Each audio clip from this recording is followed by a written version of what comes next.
melaksanakan itu, saya pikir itu sesuatu yang ideal. Jadi harus mau lah. Jadi kalau kita ingin anak kita bagus, bangsa kita bagus, maka belajarkan anak itu dengan sebaik-baiknya. Dan ini model ini bisa dijadikan sebagai alternatif. Jadi kalau kita sebagai orang tua ingin anak kita itu, anak kandung maksudnya, nasibnya bagus di kemudian hari, maka kita harus berpikir, anak kita tidak akan maksimal kebaikan yang diperolehnya kalau anak-anak orang lain itu tidak juga dididik dengan baik-baiknya. Nah, oleh karena itu, mari kita mendidik anak kita, anak siapapun dididik dengan baik-baiknya. Gaji kita sama, mau baik mau benar, tapi insya Allah itu akan memberikan kebaikan yang berbeda kalau kita melaksanakan pembelajaran dengan sebaik-baiknya.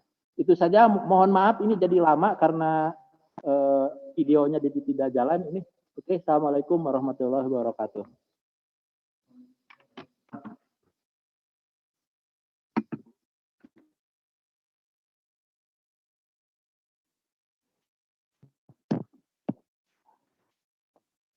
Baik, terima kasih kepada Bapak Dr. Pahit Wahyu Sopandi yang telah menjelaskan materi mengenai model pembelajaran Radek.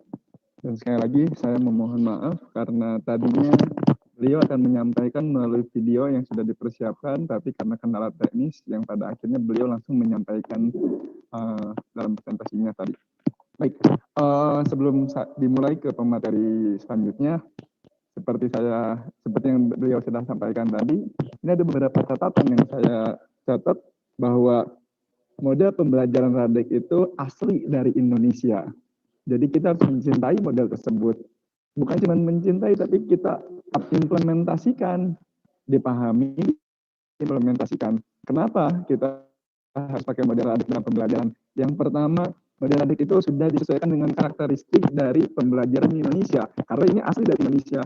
Dan juga beliau sebagai ahlinya di bidang pendidikan, tahu kebutuhan pendidikan di Indonesia itu seperti apa, kebutuhan pembelajaran di Indonesia itu seperti apa. Jadi model tersebut sudah didesain sedemikian baiknya, sehingga itu cocok untuk digunakan di pembelajaran di Indonesia. Langkah-langkahnya pun mudah. Langkah-langkahnya itu ada 5. Kalau kita dapat modal dari luar, itu agak kesulitan. Kenapa? Kadang-kadang mentranslate-nya, lalu memahaminya pun, dan belum tentu juga sesuai sama karakteristik yang ada di Indonesia. Tapi ini langkahnya sangat mudah. Meskipun menggunakan bahasa Inggris, tapi tetap ada bahasa Indonesianya. Model Radek itu, ya yang pertama, langkah pertama itu read. Jadi diminta untuk membaca, dan answer yang menjawab.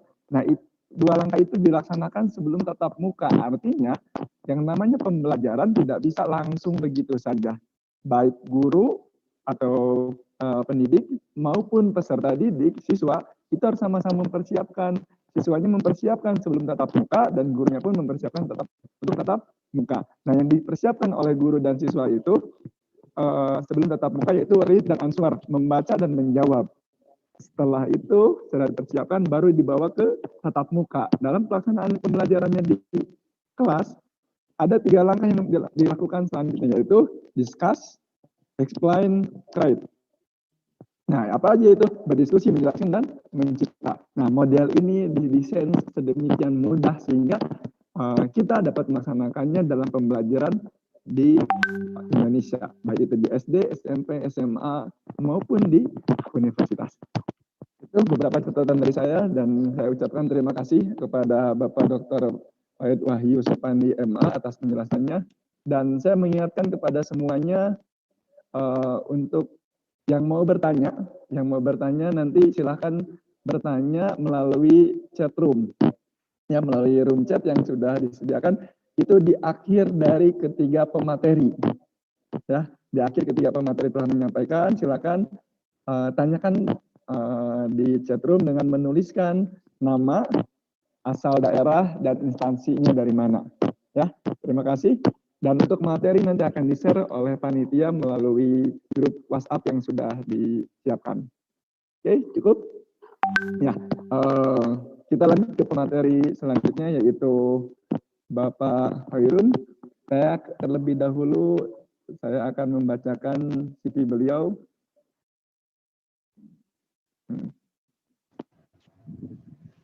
Baik, sudah terlihat ya. Ini CV dari Bapak Khairun Anwar. Beliau ternyata orang Ranca Ekek, saya baru tahu. Beliau itu alamatnya di Ranca Ekek dan nomor teleponnya ada di situ, email. Lalu pekerjaannya yaitu Widya Suara di P4TK IPA Bandung. Dan pengalaman kerjanya beliau sangat luar biasa, dan terakhir beliau sekarang menjabat sebagai atas pendidikan dan kebudayaan di Kedutaan Besar Republik Indonesia di Port Moresby. Itu pekerjaan beliau, dan pengalaman pendidikannya, beliau itu salah satu kandidat doktor pendidikan dasar di Sekolah Pascasarjana UPI. Dan untuk beliau juga Doctor of Art in International Change Language Education di Cina. Magisternya itu di UPI di pendidikan IPA, dan sarjananya di IKIP. Nah, kalau sekarang UPI itu pendidikan biologi, dan sebelumnya juga menjadi sarjana muda di ITB Bandung. Baik, ini luar biasa, bukunya pun dan jurnalnya udah sangat banyak. Saya tidak bisa bacakan semuanya karena saking banyaknya. Wah, luar biasa. Beliau ini orang ahli dalam bidang pendidikan. Kenapa? Namanya orang pendidikan itu bakal banyak mengeluarkan buku dan jurnal. Artinya beliau itu luar biasa. Dia bisa membuat beberapa ide pemikirannya untuk kemajuan pendidikan di Indonesia. Dan sekarang beliau akan menyampaikan materinya mengenai model pembelajaran engineering. Nah, nanti akan bersinggungan dengan materi yang telah disampaikan oleh Pak Dr. Wahyu. Sebelumnya saya akan menyapa kepada Bapak Khairun. Sudah hadir? Iya, silakan Mas. Sudah hadir. Iya, alhamdulillah. Beliau sudah hadir, dan beliau nanti yang akan menyampaikan langsung materinya mengenai pembelajaran engineering oriented. Ya. Terima kasih Bapak telah hadir dan dipersilahkan untuk menyampaikan materinya, dan saya minta kepada semuanya terlebih dahulu mendengarkan pemaparan materi dari beliau, dan nanti di akhir kita akan diberikan materinya, termasuk sesi tanya jawab. Terima kasih. Dipersilahkan Bapak.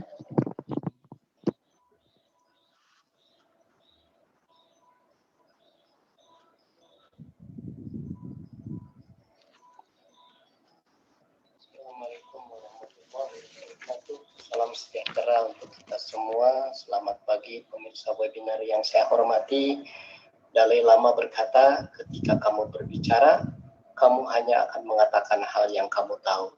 Tapi dengan mendengarkan seseorang bicara, kamu dapat ilmu baru. Mari Bapak Ibu kita menyimak sama sajian ini. Mengawali sajian ini, saya akan menceritakan kembali kisah kuno tentang berpikir desain dalam cerita rakyat Tiongkok yang terkenal dengan cerita Jie Jue Kun. Suatu hari di dalam kelas sebuah sekolah, di tengah-tengah pelajaran, Pak Guru memberikan sebuah pertanyaan kepada murid-muridnya. Anak-anak, jika suatu hari kita berjalan di suatu tempat, di depan kita terbentang sebuah sungai kecil, walaupun tidak terlalu lebar, tapi airnya sangat keruh. Sehingga kita tidak tahu berapa dalam sungai tersebut. Sedangkan satu-satunya jembatan yang ada untuk menyeberangi sungai tersebut tampak di kejauhan berjarak kira-kira setengah kilometer dari tempat kita berdiri. Pak Guru kemudian melanjutkan, pertanyaan Bapak adalah, apa yang akan kalian perbuat untuk menyeberangi sungai tersebut dengan cepat dan selamat? Pikirkan baik-baik, jangan sembarangan menjawab. Jawablah dengan memberi alasan kenapa kalian memilih jalan itu. Tuliskan jawaban kalian di selembar kertas, kita akan diskusikan setelah ini. Seisi kelas segera ramai, masing-masing anak memberi jawaban yang beragam. Setelah beberapa saat menunggu, murid-murid menjawab di kertas. Pak Guru segera mengumpulkan kertas dan mulailah acara diskusi. Ada sekelompok anak pemberani menjawab, kumpulkan tenaga dan keberanian, ambil lancang-ancang dan lompat ke seberang sungai. Selain itu, ada pula kelompok yang menjawab, kami akan langsung terjun ke sungai Pak Guru dan berenang sampai ke seberang. Kemudian kelompok lain menjawab, kami akan mencari sebatang tongkat panjang Pak Guru untuk membantu menyeberang dengan tenaga lontaran dari tongkat tersebut. Dan ada pula kelompok lain yang menjawab, kami akan berlari secepatnya ke jembatan Pak Guru dan menyeberangi sungai. Walaupun agak lama karena jarak yang cukup jauh, tapi lari dan menyeberang jalan melalui jembatan adalah yang paling aman, tanpa harus menanggung resiko tenggelam karena kami tidak bisa berenang. Setelah mendengarkan semua jawaban anak-anak, Pak Guru berkata, bagus sekali jawaban kalian. Untuk kelompok yang menjawab melompat ke seberang, berarti kalian mempunyai jawaban. Untuk kelompok yang melompat seberang, berarti kalian mempunyai semangat berani mencoba. Walaupun tahu ada resiko yang harus dihadapi. Kelompok yang jawabnya turun ke air, berarti kalian mengutamakan praktek, terjun langsung dan siap berbasah-basahan. Kelompok yang memakai tongkat berarti kalian pintar memakai unsur dari luar untuk sampai ke tujuan. Sedangkan kalian yang mengambil jalan berlari ke jembatan untuk menyeberang berarti kalian lebih mengutamakan keamanan, keselamatan karena kalian tidak bisa berenang. Bapak senang kalian memiliki alasan yang baik atas jawaban itu. Tidak ada yang salah dengan perbedaan keputusan dan jalan yang kalian ambil. Semua jalan yang kalian tempuh adalah positif dan baik selama kalian tahu tujuan yang hendak dicapai. Asalkan kalian mau berusaha dengan keras, tahu target yang hendak dicapai, mempunyai alasan yang tepat untuk mencapai target itu, tidak akan lari gunung dikejar. Pasti tujuan kalian akan tercapai. Pesan Bapak, mulai dari sekarang dan sampai kapanpun, kalian harus lebih belajar dan berusaha menghadapi setiap masalah yang muncul. Dan ingat, jangan lari dari masalah, sehingga kalian bisa berhasil sampai ke tempat tujuan dan mendapatkan apa yang diinginkan. Pemirsa yang budiman, dalam kenyataan hidup kita, semua bahwa manusia selalu mengalami masalah dan problem yang harus dihadapi. Selama kita tidak melarikan diri dari masalah dan sadar bahwa semua masalah dan rintangan itu harus diatasi melalui pola pikir dan cara yang positif serta keberanian kita menghadapi semua itu, tentu akan ada hasil maksimal yang akan bisa dapatkan. Memang tidak ada jalan yang mulus dalam perjalanan mencapai hasilnya. Jika kita sadar akan hal itu, perlu menyiapkan diri untuk belajar menderita, keluar keringat lebih banyak, berusaha mati-matian dan selalu memiliki semangat maju untuk mengatasi semua masalah. Jangan mudah menyerah oleh keadaan. Bapak Ibu, mengapa? Dikisahkan ada seorang lulusan dari Harvard University melamar kerja di perusahaan Microsoft. Dalam wawancara, si pelamar kerja membanggakan transkrip akademiknya dan asal kampusnya. Wawancara hanya bertanya singkat, Anda bisa lancar bicara bahasa apa lagi selain bahasa Inggris? Si pelamar menjawab, hanya bisa bahasa Inggris, dan balik bertanya kepada pewawancara, bukankah bahasa Inggris digunakan di seluruh dunia? Pewawancara menjelaskan bahwa perusahaannya membutuhkan pegawai yang bisa banyak bahasa selain bahasa Inggris. Sehingga perusahaan akan menempatkan pegawai barunya bekerja di negara yang pegawai tersebut fasih berbahasa setempat. Pewawancara menjelaskan bahwa bila staf bisa berbahasa setempat, maka komunikasi dan kolaborasi dengan pasar di negara tersebut menjadi sangat menguntungkan. Selain itu, kemampuan bicara dalam banyak bahasa membuat seseorang memiliki kecakapan berpikir kritis dan kreatif. Dari cerita di atas, kita bisa melihat bahwa di abad 21, hanya calon pegawai yang memiliki keterampilan abad 21 lah yang akan memiliki banyak peluang di bursa kerja seluruh dunia dari mereka yang tidak memilikinya. Keterampilan berpikir kritis, berpikir kreatif, kecakapan kolaborasi, kecakapan komunikasi, memiliki literasi terhadap media dan teknologi, dan juga memiliki jiwa kepemimpinan. Bapak Ibu, tantangan baru untuk pembelajaran di sekolah sedang muncul dan sedang mempengaruhi masyarakat dunia. Para ahli menyatakan bahwa di abad 21 ini, pembelajaran telah mengkonfirmasi kebutuhan untuk berinovasi dan modernisasi pendidikan di sekolah untuk mengatasi tantangan ini dan untuk mempersiapkan siswa secara memadai untuk masa depan mereka.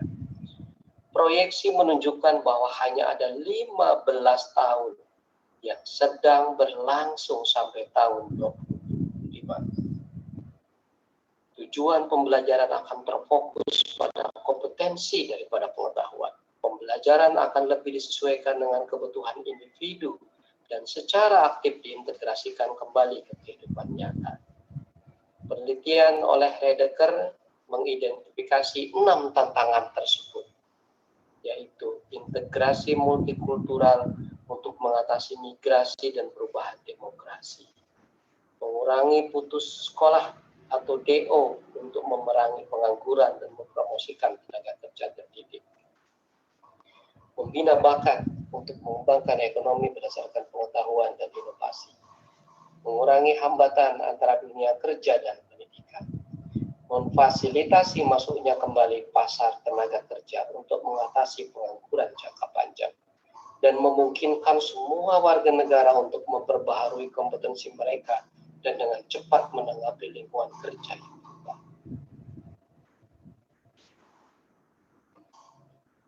Untuk menjawab tantangan tersebut, apa yang harus dilakukan guru dan sekolah? Yang pertama adalah melakukan perubahan model belajar peserta didik dan cara mengajar guru. Model persekolahan saat ini dirancang untuk memenuhi kebutuhan produksi jauh lebih awal dan telah melampaui manfaatnya.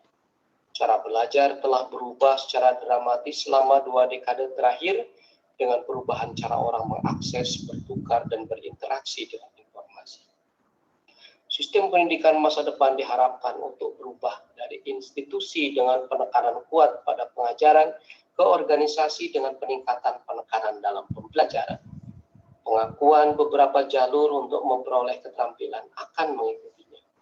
Guru akan merancang kegiatan belajar yang menantang dan siswa akan belajar kapan saja atau di mana saja dengan nyaman untuk mereka, menggunakan alat apapun yang mereka pilih. Dan peran guru akan ditransformasikan dari para ahli pada mata pelajaran ke peran sebagai pembimbing dan pelatih. Yang kedua adalah menguasai keterampilan belajar abad 21 bagi peserta didik. Globalisasi, teknologi baru, migrasi, kompetensi internasional, pasar yang terus berubah, tantangan lingkungan, politik transnasional, semuanya mendorong perolehan keterampilan dan pengetahuan yang dibutuhkan oleh peserta didik untuk bertahan hidup dan berhasil di abad 21. Model pendidikan tradisional sering berfokus pada pembelajaran konten untuk bidang studi seperti matematika, sains, seni, bahasa, IPS, dan kemudian menilai pengetahuan konten dengan kuis dan tes di akhir bab atau topik. Hasil yang diinginkan dalam kerangka belajar abad 21 termasuk mempelajari mata pelajaran sekolah tradisional dalam kombinasi dengan tema abad 21 interdisipliner dan keterampilan belajar abad 21. Kerangka kerja yang dikembangkan adalah kemitraan untuk keterampilan belajar abad 21 yang mengadvokasi standar pembelajaran abad 21 untuk setiap sekolah menekankan pada mata pelajaran dan tema inti, keterampilan belajar dan inovasi, keterampilan hidup dan karir, keterampilan informasi, media, dan teknologi. Kemudian yang ketiga adalah menguasai keterampilan pedagogi, keterampilan mengajar abad 21 bagi para guru. Pedagogi 21 merupakan pedagogi yang dapat berkontribusi pada pengembangan dan penguasaan keterampilan abad 21. 21. Sudah berlalu zamannya orang belajar dan bekerja dalam ruang terisolasi seperti kantor dan ruangan kelas. Saat ini orang secara teratur mengambil bagian dalam komunitas online di mana mereka berbagi pendapat, gagasan, kritik, pertukaran wawasan, dan komentar. Dan media sosial telah mengubah lingkungan belajar dan mengajar. Dengan munculnya Facebook, Instagram, YouTube, pengalaman terbaru belajar diunggah dan tetap terbuka untuk komentar publik. Dengan munculnya pedagogi baru, sekarang dikenal dengan pedagogi 2.0, peserta didik mengambil peran lebih aktif sebagai kontributor konten pelajaran dan memproduksi ide. Para guru juga bereksperimen dengan media sosial untuk melibatkan peserta didik dan membuka kemungkinan baru untuk berkolaborasi, penciptaan konsep baru, penekanan pedagogi abad ke-21, menawarkan contoh pedagogi yang berbeda yang menggambarkan bentuk partisi baru yang dimungkinkan oleh media sosial. Dalam satu contoh, instruktur mengadakan diskusi informal mingguan dengan peserta didik yang mengikuti kuliah. Media sosial sekarang memudahkan pelajar untuk terlibat dengan teman sebaya, guru, ahli materi pelajaran, dan masyarakat luas. Melalui alat-alat ini, individu dapat membuat dan mengelola koleksi ide, foto, portofolio online mereka sendiri, sehingga pedagogi 2.0 mewakili model pembelajaran partisipasi sebagai lawan dari model akuisisi. Pada akhirnya, pembelajaran partisipatif bukan hanya masalah interaksi, tapi interaksi yang menghasilkan penciptaan pembelajaran bersama. Yang keempat adalah mengimplementasi model pedagogi sesuai dengan habitat keterampilan abad 21. Siswa mungkin tidak menguasai keterampilan abad 21 tanpa dukungan guru yang terlatih dan didukung dalam jenis pengajaran ini. Guru dengan keterampilan abad 21 perlu menjadi ahli dan memiliki keahlian dalam mengajarkan keterampilan abad 21 yang sama yang mereka dorong agar siswa mereka untuk unggul. Guru harus melakukan upaya sadar untuk berkomunikasi dan berkolaborasi satu sama lain dengan siswa. Menjadi fleksibel dengan mengelola dinamika ruang kelas, dapat mendukung dan memungkinkan belajar siswa secara mandiri, dan bersedia untuk menyesuaikan gaya mengajar mereka untuk mengakomodasi pendekatan pedagogis baru untuk belajar. Agar hal tersebut di atas terjadi, guru membutuhkan peluang pengembangan profesional dan sistem pendukung yang kuat. Pengembangan profesional tenaga kerja bangsa kita harus menjadi prioritas utama, dan para guru harus menjadi pembelajar abad 21 itu sendiri. Mengembangkan program dan inisiatif pendidikan guru abad 21 yang sukses membutuhkan kepemimpinan yang fleksibel dan terkoordinasi. Semua yang terlibat dalam pendidikan harus dapat mencerminkan dan belajar dari pengalaman satu sama lain ketika metode dan prosedur baru dicobakan dan diimplementasikan. Dan yang kelima, Bapak Ibu, perubahan konten dan metode pembelajaran. Secara umum telah disepakati para ahli pendidikan bahwa kurikulum dan sekolah harus diubah untuk memungkinkan bentuk-bentuk pembelajaran baru pada abad 21. Konten dan metode pembelajaran harus didefinisikan ulang untuk kehidupan dan tempat kerja. Mendefinisikan kembali kompetensi dan keterampilan yang perlu dikembangkan peserta didik. Disesuaikan dengan demografi, tren globalisasi, fluktuasi pasar tenaga kerja, perakiraan lingkungan, tekanan imigrasi, dan konsekuensinya untuk kurikulum sekolah dan pedagogi. Kecanggihan teknologi, konektivitas global, dan media sosial baru yang berkembang juga harus diperhitungkan ketika membayangkan bentuk pembelajaran abad 21. Mengapa pembelajaran berorientasi engineering? Pembelajaran berorientasi engineering desain telah terbukti memiliki dampak paling besar di bidang matematika dan sains. Kegiatan pembelajaran berorientasi desain yang populer seperti kompetensi robotik di mana tim siswa merancang, membangun, kemudian menerbangkan robot mereka dalam serangkaian tantangan kompetitif. Penelitian telah menemukan bahwa siswa yang berpartisipasi dalam pembelajaran oleh proyek desain memiliki pemahaman yang lebih sistematis tentang bagian-bagian fungsi sistem yang mengendalikan kelompok.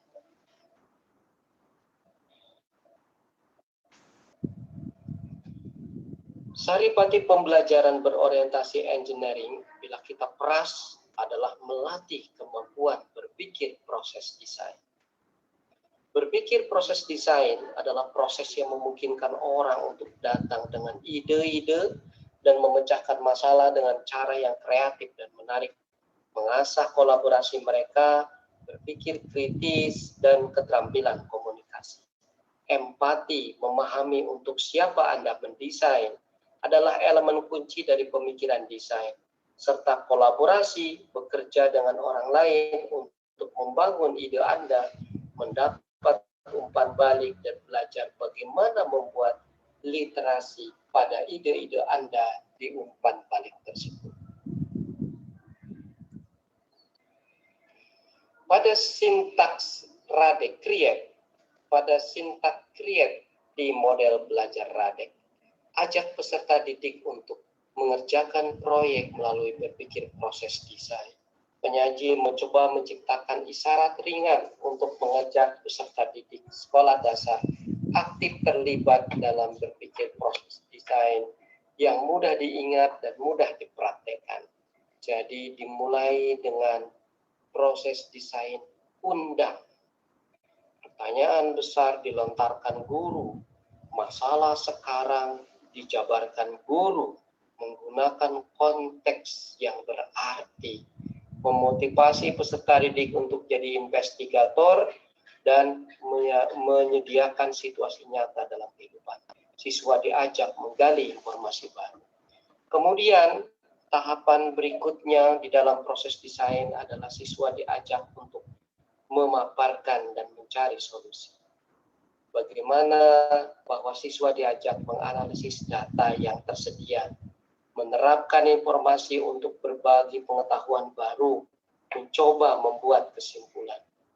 Dan kemudian pada tahapan proses desain berikutnya adalah gali dan cipta, di mana siswa mencoba mewujudkan solusi hasil curah pendapat mereka dalam bentuk konsep baru.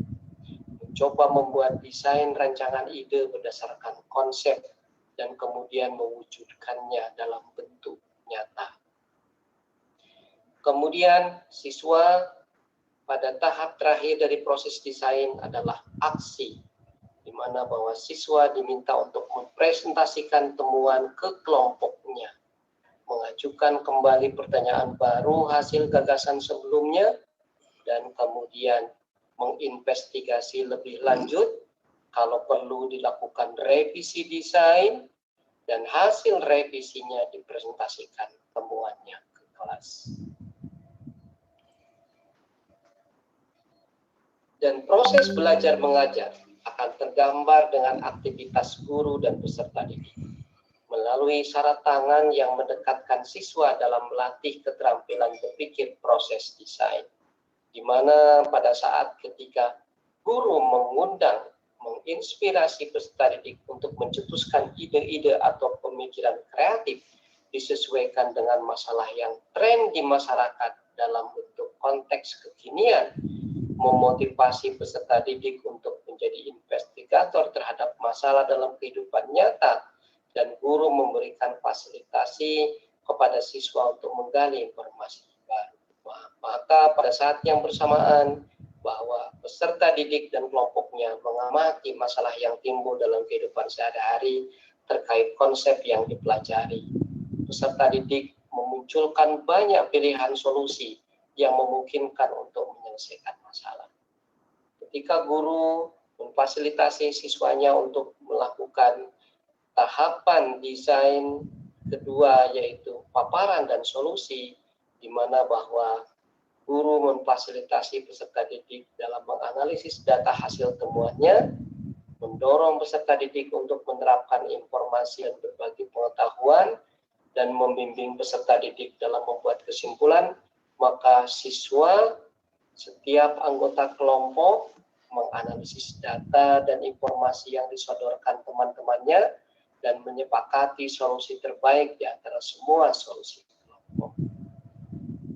Ketika kemudian guru meminta siswa untuk pada tahapan desain ketiga yaitu gali dan cipta, maka akan tergambar aktivitas siswa di mana bahwa peserta didik membuat desain rancangan berdasarkan solusi terbaik yang disepakati. Peserta didik mewujudkan rancangan desain dalam bentuk karya kreatif. Dan ketika guru membimbing peserta didik di tahapan aksi, siswa diharapkan menginvestigasi kekurangan dan kelebihan desain, mempresentasikan temuannya dalam kelompok, dan peserta didik merevisi desain berdasarkan temuan uji coba yang dilakukannya. Dan peserta didik mempresentasikan desainnya di dalam kelas. Para pemirsa webinar yang terhormat, terima kasih atas perhatiannya. Untuk diskusi lebih dalam, Bapak Ibu bisa menghubungi saya via email dan WA tercantum. Demikianlah saya sampaikan. Wassalamualaikum warahmatullahi wabarakatuh. Waalaikumsalam warahmatullahi wabarakatuh. Assalamualaikum warahmatullahi wabarakatuh. Salam sejahtera untuk kita semua. Selamat pagi pemirsa webinar yang saya hormati. Dalai Lama berkata, ketika kamu berbicara, kamu hanya akan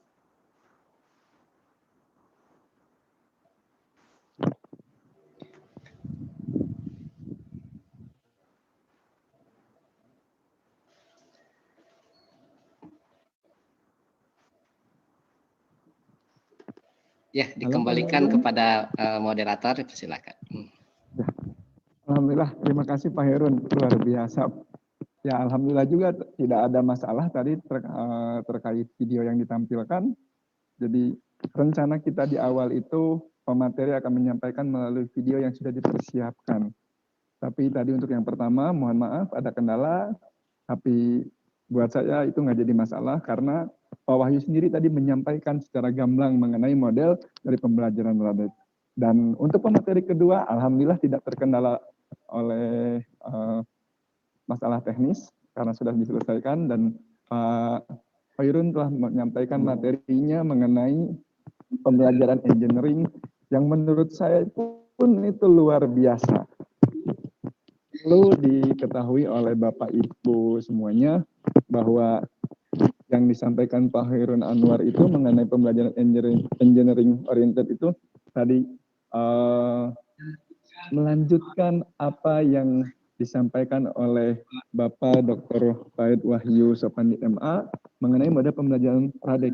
Di mana adanya tadi Pak Khairun Anwar PhD pun sudah menyampaikan ada di CRIBE, di menciptanya. Nah, menciptanya itu ada proses desain seperti apa? Tadi disampaikan pertama ada undang, lalu paparan dan solusi, gali dan cipta, dan terakhir ada aksi. Seperti itu ya Pak Khairun. Jadi buat saya ini sesuatu hal yang luar biasa. Artinya saling keterkaitan dari satu model ke model yang lain. Nah, kalau mau berhasil ya nggak bisa semua tergantung dari satu saja, tapi harus saling berkaitan. Nah, dari model Radek tadi ada pembelajaran engineering, dan nanti pun di materi ketiga itu dari Pak Muhammad Erwinto Imran juga mengenai multiliterasi, dan itu tidak hanya mandiri, tapi itu akan nyambung juga dengan Radek, termasuk juga kepada pembelajaran engineering. Seperti itu. Terima kasih Pak Khairun Anwar PhD atas apa yang disampaikannya, sungguh luar biasa, dan saya bukan cuma peserta, tapi saya pun mendengarkannya, mendapatkan materi yang ternyata tidak hanya sampai Radek saja, ini ada lanjutannya, apalagi untuk tingkat tinggi. Tadi disampaikan kan, kemampuan apa? Ya, kemampuan untuk melatih berpikir proses desain. Nah, tadi itu yang disampaikan, dan yang namanya mencipta itu sekarang sudah sebagai bagian sebuah karya yang harus dibuat oleh seseorang, tidak bisa hanya sekedar memahami saja, mengimplementasikan saja, tapi harus bisa menghasilkan sesuatu. Seperti itu ya Pak Khairun. Baik, sekali lagi saya ucapkan terima kasih Pak Herun, dan kita akan melanjutkan materi ketiga dari Pak Muhammad Erwinto Imran. Beliau adalah kandidat doktor juga dari Sekolah Pasca Sarjana UPI Pendidikan Dasar, dan beliau sebagai Ketua IA Education, ketua umumnya, beliau akan menyampaikan mengenai pembelajaran multiliterasi. Waktu dan tempat saya persilahkan kepada Bapak Muhammad Erwinto Imran. Oke, terima kasih atas kesempatan dari moderator. Nanti saya akan melanjutkan penjelasan pembelajaran multiliterasi, tetapi apa yang saya jelaskan ini tidak jauh dari apa yang sudah dipaparkan oleh presentasi pertama itu Bapak Wahyu Sopandi. Untuk lebih jelas, saya sudah mempersiapkan video agar suaranya jelas kepada semua partisipan. Mungkin langsung saja ya didengarkan. Pada kesempatan kali ini, saya akan mempresentasikan materi pembelajaran multiliterasi. Pada persentase pertama yang dibawakan oleh Bapak Wahyu Sopandi, disebutkan bahwa salah satu keterampilan abad 21 yang harus dimiliki siswa atau peserta didik yaitu adalah multiliterasi. Hal ini menjadi sangat penting bagi dunia pendidikan, khususnya guru dalam menyajikan pembelajaran yang dapat memfasilitasi siswa dalam memiliki berbagai kompetensi yang dibutuhkan dan berbagai kemampuan literasi untuk mengembangkan kompetensi-kompetensi tersebut. Dalam dunia pendidikan saat ini, banyak perdebatan yang dilakukan oleh para ahli di dunia. Bagaimana mengajar sesuai kebutuhan siswa di abad 21. Proses pembelajaran yang dilakukan harus disesuaikan dengan berbagai kompetensi abad 21 yang mencakup kompetensi berpikir kritis, berpikir kreatif, berkolaborasi, dan komunikasi. Kompetensi ini dianggap sangat penting bagi seseorang dalam menjalankan berbagai aktivitas, baik dalam memecahkan permasalahan-permasalahan maupun dalam dunia kerja. Di setiap kompetensi tersebut, masing-masing memerlukan kemampuan multiliterasi, di mana siswa harus memiliki keterampilan membaca, menulis, berdiskusi, dan menggunakan berbagai teknologi digital dalam menganalisis sumber informasi yang diperoleh. Siswa harus mempertanyakan informasi yang diperoleh, mengevaluasi berbagai bukti-bukti terkait informasi, dan berpikir tentang alasan dari opini informasi yang diperoleh. Keterampilan kunci untuk siswa sekarang dan di masa depan menurut Mitra di Future Learning 2012 melibatkan 3 kemampuan dasar. Yang pertama, pemahaman membaca. Yang kedua, keterampilan mencari dan mengambil informasi. Yang ketiga, keterampilan berpikir kritis atau mengetahui apa yang harus dipercaya atau diyakini. Pemahaman membaca penting karena informasi pasti berbasis teks sampai saat ini, serta bagaimana dalam mencari dan mengambil informasi menggunakan teknologi. Apapun yang tersedia juga sangat penting. Kemudian, mampu berpikir kritis dan membuat penilaian berdasarkan informasi tentang kebenaran dan sumber informasi untuk menerjemahkannya menjadi pengetahuan yang dapat digunakan dalam melakukan aktivitas pembelajaran dan aktivitas di lingkungan. Peserta didik adalah individu yang sadar dan terus berkembang, di mana mereka dapat melebihi angka-angka yang diberikan oleh guru mereka di sekolah. Karena akhir sekolah tidak berarti akhir pendidikan, tetapi awal dari fondasi untuk pembelajaran seumur hidup.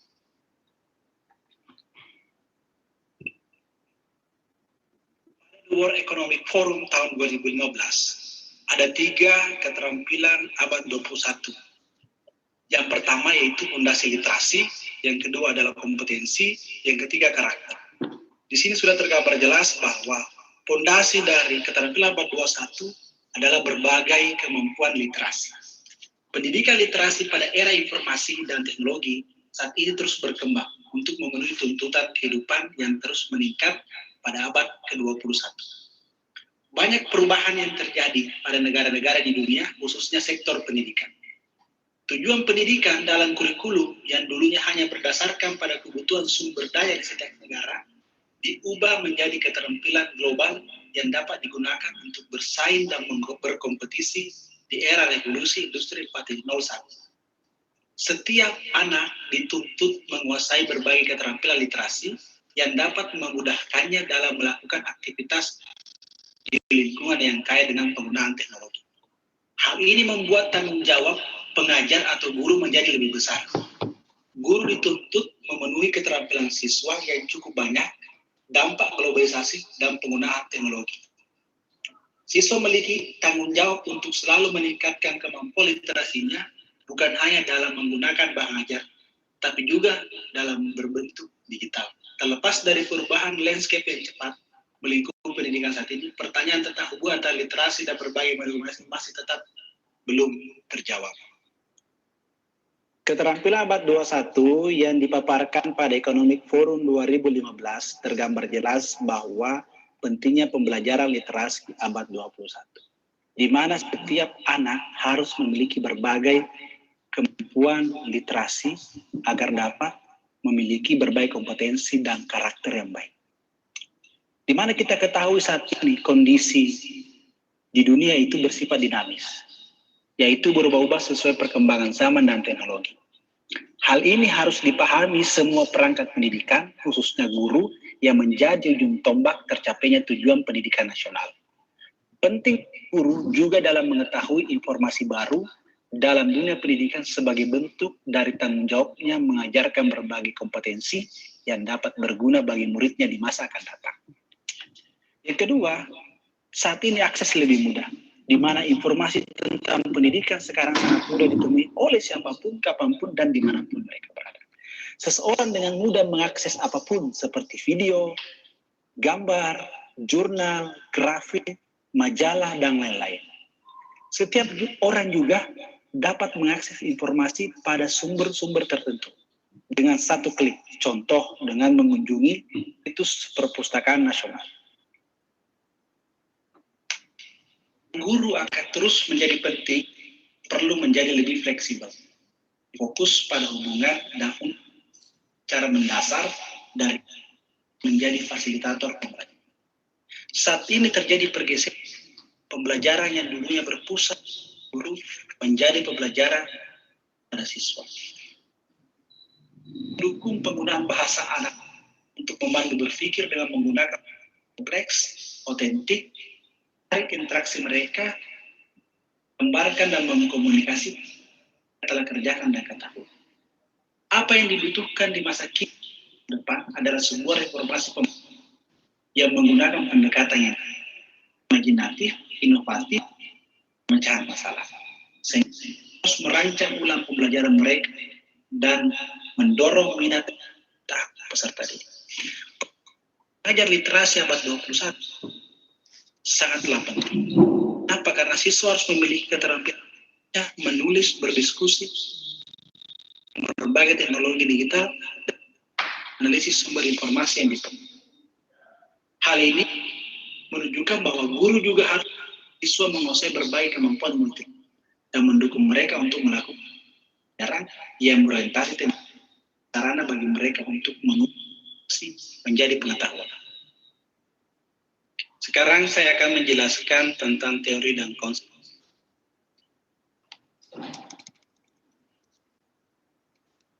Kan sebuah kutipan yang bahwa pengetahuan tapi tindak.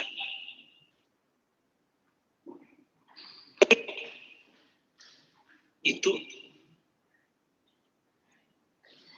biasa. Teori di mana kita ketahui pada teori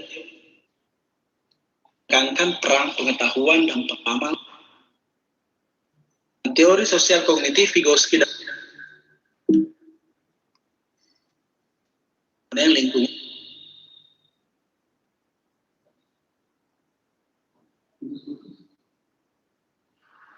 berbagai jenis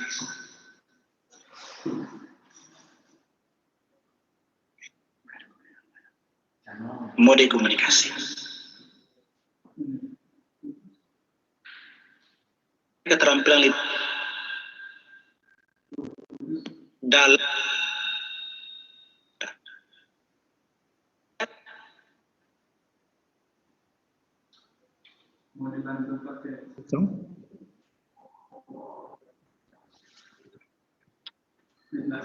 Dijelasin. Maaf, ada gangguan teknis lagi terkait masalah video, dan saya sudah komunikasi dengan pemateri ketiga, Bapak Muhammad Erwinto. Beliau akan melanjutkan dengan presentasi langsung ya, karena ada beberapa kendala dari video sama seperti yang pertama. Mohon maaf atas ketidaknyamanannya, dan insya Allah Pak Erwinto akan membantu menjelaskan secara langsung. Dipersilakan kepada Bapak Muhammad Erwinto untuk menjelaskan materinya. Oke, saya tayangkan slide dulu ya.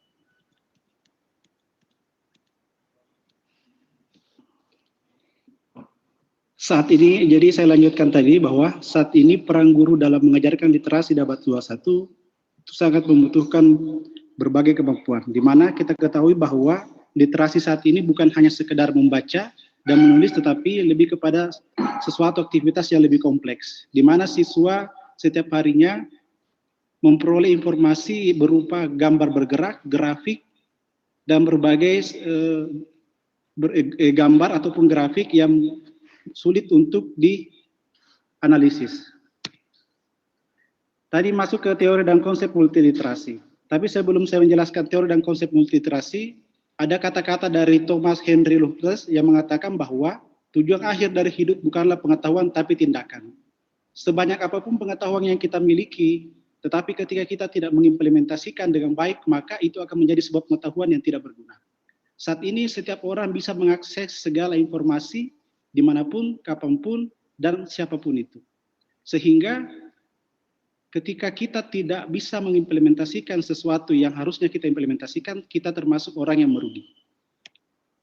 Berbicara mengenai konsep dari multiliterasi itu sendiri, ada dua perspektif, yaitu dari Piaget dan Vygotsky. Jadi pertanyaan saat ini yang muncul, apakah membaca masih penting untuk masa depan siswa? Bagaimana kita mendefinisikan teks dan keterampilan membaca? Apa yang dibutuhkan siswa dalam melakukan pembelajaran yang membuat mereka harus berpikir tingkat tinggi, mengingat banyak jenis teks cetak dan digital yang mereka akses, dan dapatkah siswa belajar untuk membaca teks, visual, teks yang mengintegrasikan cetakan video, foto, dan suara. Kita ketahui bahwa dalam pembelajaran di kelas, kita tidak sengaja mengajarkan berbagai kemampuan literasi. Baik itu literasi membaca, literasi teknologi, literasi komunikasi, literasi sains.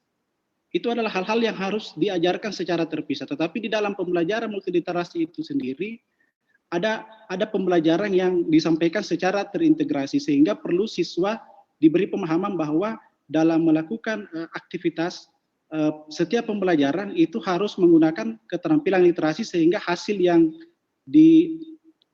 didapatkan itu bisa sesuai dengan apa yang bisa dipertanggungjawabkan. Istilah multiliterasi sendiri itu digunakan untuk menangkap kompleksitas berbagai jenis tes, di mana elemen visual, spasial, gestural, dan verbal dimasukkan menggunakan berbagai mode komunikasi. Tadi sudah dijelaskan di awal bahwa berbicara mengenai definisi literasi yang hanya sekedar membaca dan menulis, sekarang itu lebih kompleks lagi, di mana bukan hanya sekedar menulis dan membaca, tetapi gambar, grafik yang dilihat kita diminta untuk dapat mendeskripsikannya. Sehingga multiliterasi sendiri itu sangat penting diajarkan di dalam pembelajaran di setiap aktivitas yang dilakukan oleh guru di dalam kelas. Pembelajaran multiliterasi dapat mendorong siswa untuk memahami keterampilan berpikir tingkat tinggi seperti berpikir kreatif, komunikasi, kolaborasi, dan berpikir kritis. Di mana kita ketahui bahwa kemampuan literasi ini bukan hanya sekedar kemampuan yang high low order thinking, tetapi low order tinggi, tapi high order tinggi, yaitu keterampilan berpikir tingkat tinggi. Di mana ketika siswa memiliki literasi yang baik, itu dapat membuat sebuah analisis yang bisa dan mudah diterima dan dapat dipertanggungjawabkan. Oke. Jadi berdasarkan penjelasan di atas, ada 4 literasi yang guru harus ajarkan dalam setiap pembelajaran di kelas, yaitu literasi membaca, literasi sains, literasi teknologi, dan literasi komunikasi. Di mana kita ketahui bahwa literasi membaca ini segala sesuatu yang kita ketahui tak terlepas dari sumber informasi, dan hampir sampai saat ini sumber informasi itu masih berupa teks, sebagian besar masih berupa teks, sehingga literasi membaca menjadi salah satu hal yang paling dasar dan hal yang harus dikuasai oleh setiap siswa. Kemudian literasi sains, kita ketahui bahwa sekarang informasi mudah diakses oleh siapapun dan kapanpun dan dimanapun kita berada. Tetapi yang jadi pertanyaan, apakah informasi yang kita peroleh ini kita bisa pertanggungjawabkan kebenarannya? Otomatis perlu sesuatu kerangka berpikir ilmiah yang dimana dapat menganalisis terlebih dahulu apakah yang kita peroleh ini betul-betul sudah sesuai atau benar. Sehingga betul-betul literasi sains ini khusus untuk siswa memang harus dimiliki sehingga mudah menyaring segala informasi yang diperoleh baik itu di lingkungan keluarga, lingkungan masyarakat maupun lingkungan sekolah. Dan yang ketiga adalah literasi teknologi. Kita ketahui bahwa mulai dari bangun tidur sampai kita tidur kembali, kita tidak terlepas dari interaksi dengan teknologi. Mungkin saat ini anak SD kelas 1 sampai kelas 6 itu saya rasa bukan hal yang baru lagi anak itu memiliki handphonenya di rumah. Dan bukan hanya handphone, artinya di rumah pun ada komputer, ada kulkas, dan ada televisi, dan ada berbagai alat teknologi lainnya. Ketika mereka tidak menguasai keterampilan literasi teknologi, maka esensi dari literasi teknologi tersebut tidak tersampaikan. Artinya bahwa ketika dia tidak memahami betul, maka dia tidak bisa memaksimalkan potensi-potensi dari penggunaan teknologi tersebut. Yang keempat adalah literasi komunikasi. Kita ketahui bahwa setiap hari kita berinteraksi dengan orang, baik itu anggota keluarga maupun orang-orang yang berada di sekeliling kita. Ketika kita menyampaikan sesuatu, otomatis harus sesuatu itu bisa didengar atau bisa diketahui dengan jelas, sehingga maksud dan tujuan kita bisa tersampaikan. 4 literasi inilah yang menjadi dasar dalam pembelajaran multiliterasi yang diterapkan di SD. Pertanyaannya sekarang, bagaimana caranya mengajarkan multiliterasi agar memiliki kemampuan kompetitif? Sebelumnya tadi sudah dijelaskan oleh Bapak Wahyu Supandi tentang model pembelajaran Radek, di mana kita ketahui bahwa model pembelajaran Radek sendiri itu memiliki 5 tahapan, yaitu read, answer, discuss, explain, dan create. Kita ketahui bahwa pada tahap read, di situ otomatis pasti siswa akan menggunakan literasi membaca, literasi teknologi, dan literasi komunikasi. Di mana kita ketahui bahwa dalam tahap read itu sendiri, siswa akan mencari berbagai sumber informasi, baik dari buku, maupun internet, maupun sumber-sumber lainnya, sehingga dia harus menggunakan literasi. Sama halnya dengan tahap answer, di mana di tahap answer ini, siswa juga akan menggunakan berbagai kemampuan multiliterasi, termasuk literasi membaca, literasi teknologi, dan literasi komunikasi. Kita ketahui sebelum siswa menjawab pertanyaan pra pembelajaran pada tahap answer, siswa akan mencari berbagai sumber, baik itu dari majalah, buku, koran, internet, dan sumber-sumber lainnya. Terus literasi teknologi, tadi bahwa ketika siswa menggunakan handphone atau laptop untuk mencari informasi, dia sudah menggunakan literasi teknologi. Dan literasi komunikasi sendiri itu ketika anak ini berkomunikasi dengan orang tua atau saudara-saudaranya terkait pertanyaan yang akan dijawab oleh siswa tersebut.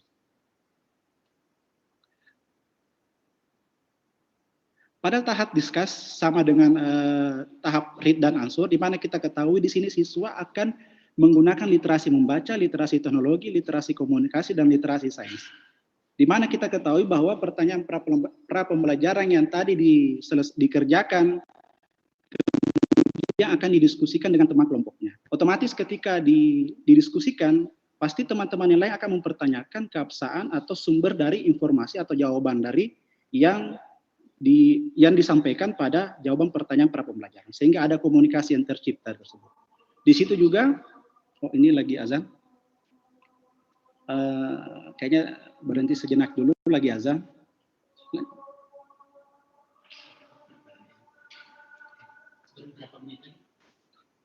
Lagi 5 menit, Pak.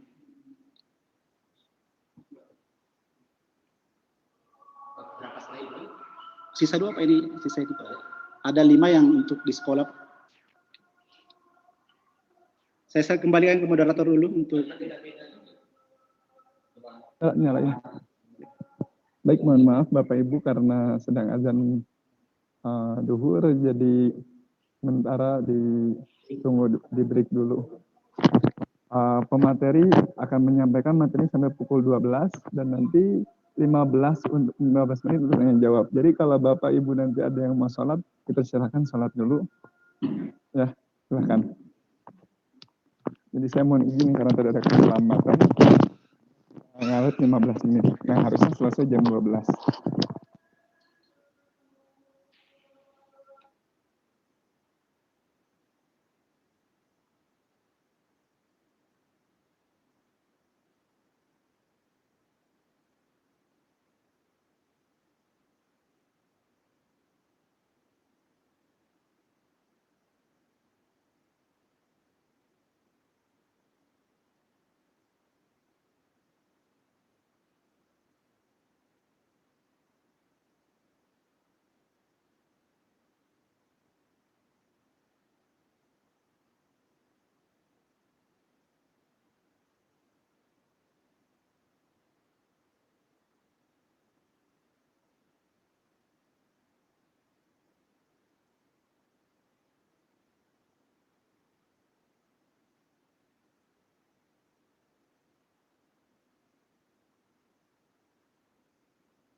Baik, Bapak Ibu mohon maaf.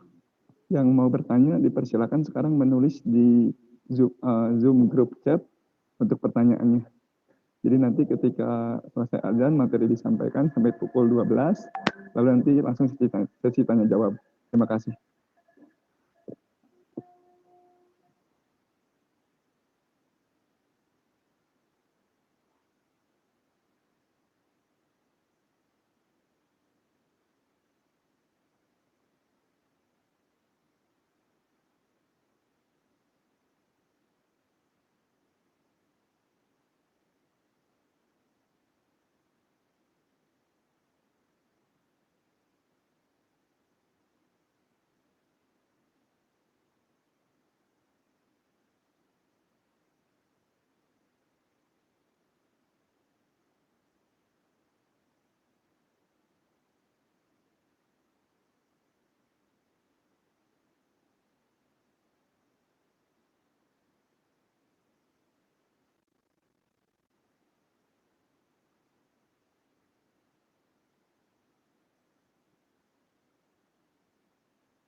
Baik Bapak Ibu, mohon izin kita lanjutkan lagi sampai pukul 12 pemaparan materi dari Bapak Muhammad Erwinto Imran dan nanti 15 menit untuk sesi tanya jawab, setelah itu baru kita tutup.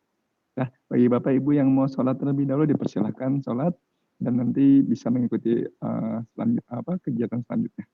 Ya, dipersilakan kepada Bapak Muhammad Erwinto Imran untuk melanjutkan materinya, waktunya sampai pukul 12. Terima kasih. Oke baik, saya lanjutkan kembali. Tadi sudah saya jelaskan mengenai taprid dan answer. Tadi memang sudah dijelaskan di awal bahwa di setiap tahapan muliradik ini akan muncul juga pembelajaran tentang multiliterasi. Di mana kita ketahui di read dan answer sudah dijelaskan tadi bahwa setiap tahapan-tahapan ini siswa harus menggunakan berbagai kemampuan multiliterasi, yaitu literasi membaca, literasi teknologi, dan literasi komunikasi. Sama halnya dengan pada tahap answer yang tadi saya katakan bahwa siswa akan menggunakan literasi membaca, literasi teknologi, dan literasi komunikasi. Di mana kita ketahui bahwa ketika siswa menjawab pertanyaan pra pembelajaran, otomatis pasti siswa akan mencari berbagai sumber, baik media cetak maupun non-cetak, dari berbagai majalah, buku, koran, artikel, dan internet. Dan harus kita Bapak Ibu ketahui bahwa sekarang siswa juga sudah hampir semua menggunakan handphone, walaupun misalnya di sekolah siswa dilarang menggunakan handphone, tapi di rumah rata-rata siswa sudah menggunakan handphone, sehingga mereka mudah untuk mengakses informasi. Jelas di sini bahwa siswa juga menggunakan literasi teknologi dalam kehidupan sehari-hari.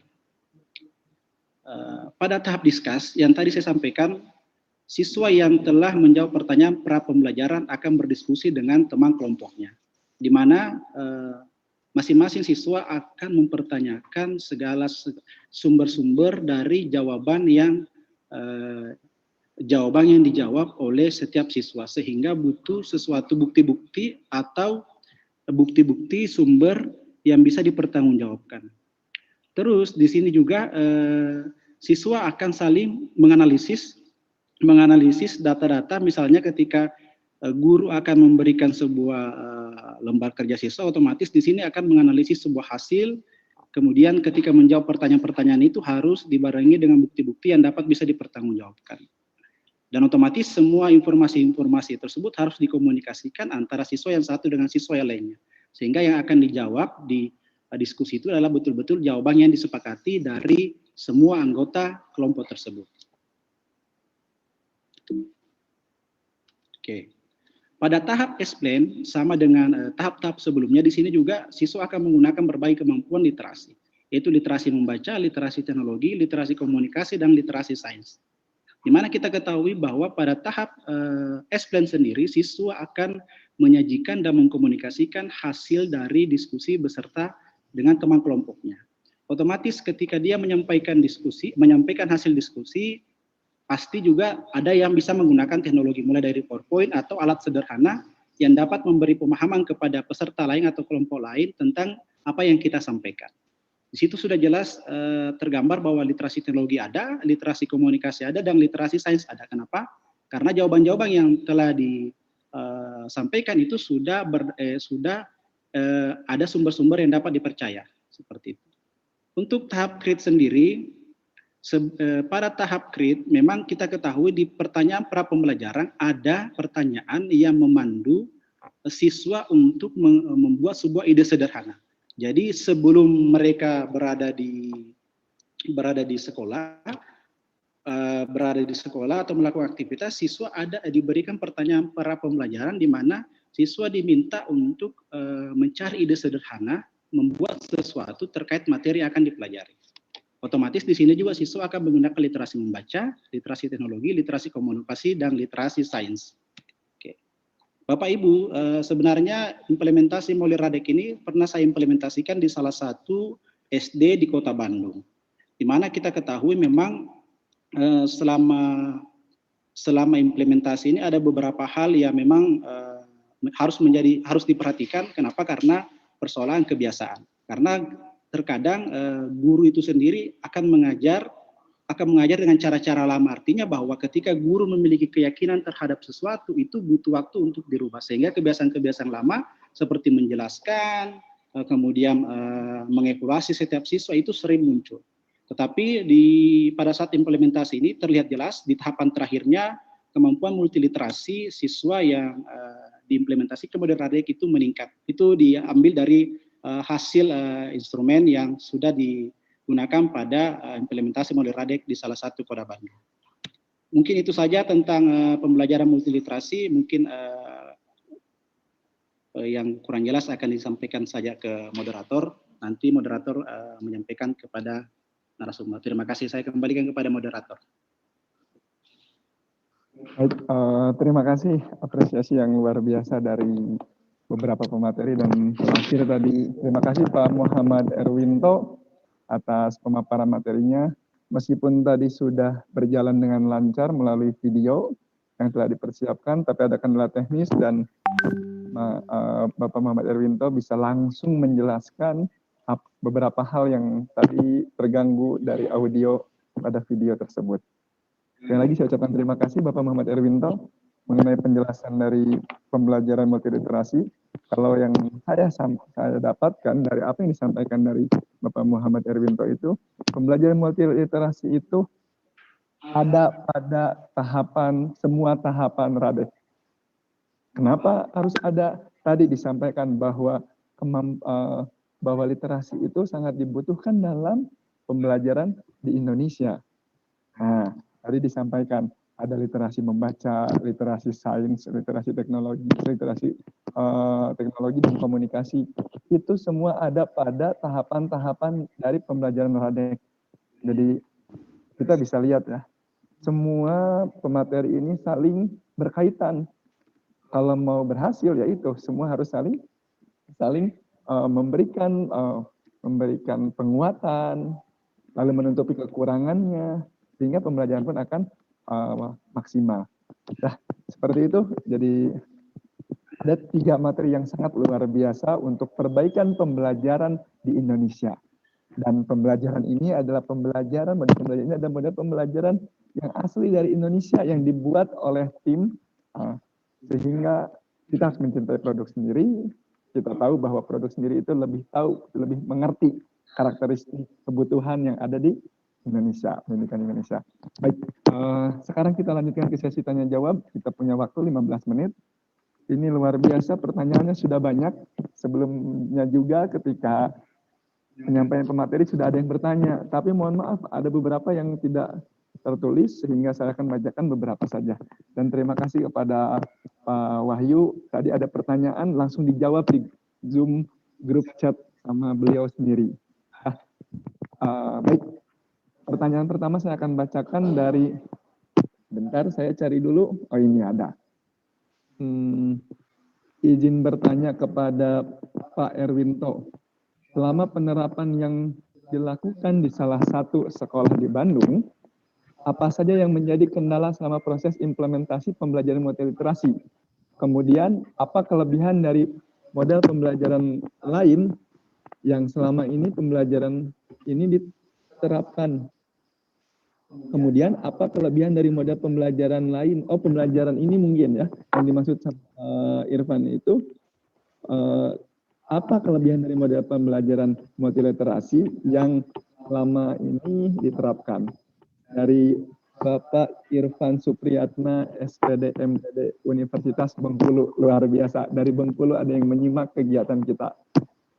Pertanyaan ini ditujukan kepada Bapak Muhammad Erwinto. Dipersilahkan untuk menjawab pertanyaan dari Bapak Irfan Supriyatna, Universitas Bengkulu. Terima kasih atas pertanyaan Pak Irfan.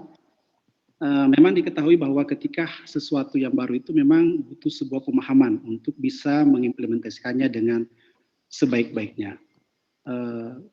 Pada saat implementasi di salah satu SD di Kota Bandung, ada 4 literasi yang memang yang saya tekankan pada pembelajaran tersebut. Di mana kita ketahui bahwa literasi membaca, literasi sains, literasi komunikasi, dan literasi teknologi. Pertama di tahap Radek sendiri memang di tahap Radek ada pertanyaan pra pembelajaran. Pertanyaan pra pembelajaran sendiri ini menjadi sebuah hal yang baru. Kenapa? Karena ada sekolah yang memang saat ini sudah tidak memberikan tugas kepada siswa. Tetapi tujuan utama ketika kita memberikan pertanyaan pra pembelajaran tersebut itu bagaimana supaya siswa bisa membekali dirinya dengan berbagai sumber informasi. Jadi ketika dia datang di kelas dia tidak dalam keadaan kosong.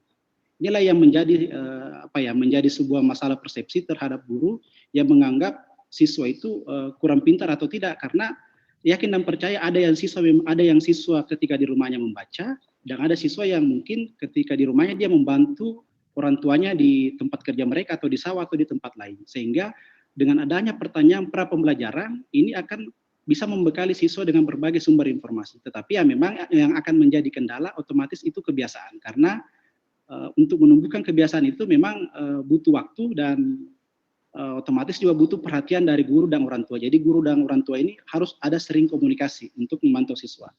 Terus untuk literasi literasi sainsnya tadi kan saya jelaskan bahwa memang di salah satu sekolah itu kendalanya belum diberlakukannya atau belum diberikan keleluasaan siswa untuk mengakses informasi. Itu ada beberapa sekolah, tapi ada beberapa sekolah yang memang memfasilitasi siswa untuk menggunakan komputer atau mungkin tablet dalam mengakses segala sumber informasi.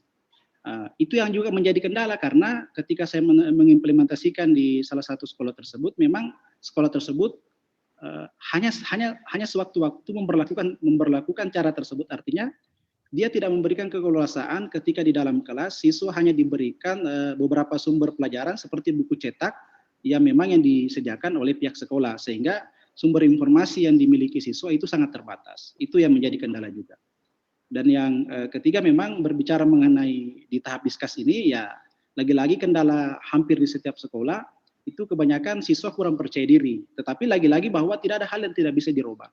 Di model Radek tersebut, di model Radek yang pernah diimplementasikan di sekolah tersebut, di minggu pertama memang ada kebiasaan yang belum terbentuk, sehingga siswa juga merasa bahwa hal itu baru sehingga mungkin tidak terlalu terlihat. Tetapi di minggu kedua dan minggu ketiga, siswa mulai terlihat seperti aktif pembelajaran. Kenapa? Karena dia sudah memiliki informasi dari pertanyaan pra pembelajaran yang dijawab di rumah. Yang kedua juga pada saat di sekolah dia sudah terbiasa, setiap di sekolah dia berdiskusi dengan teman kelompoknya, sehingga dia tidak canggung lagi, rasa kepercayaan dirinya tinggi. Terus di literasi komunikasi sendiri, memang yang tadi saya katakan, ini faktor kebiasaan saja. Jadi model Radek ini secara tidak langsung akan membentuk karakter siswa dengan sendirinya. Seperti hal yang kita inginkan, dalam arti bahwa kepercayaan diri, terus keaktifan itu akan muncul dengan sendirinya dengan penggunaan dan implementasi model Radek tersebut.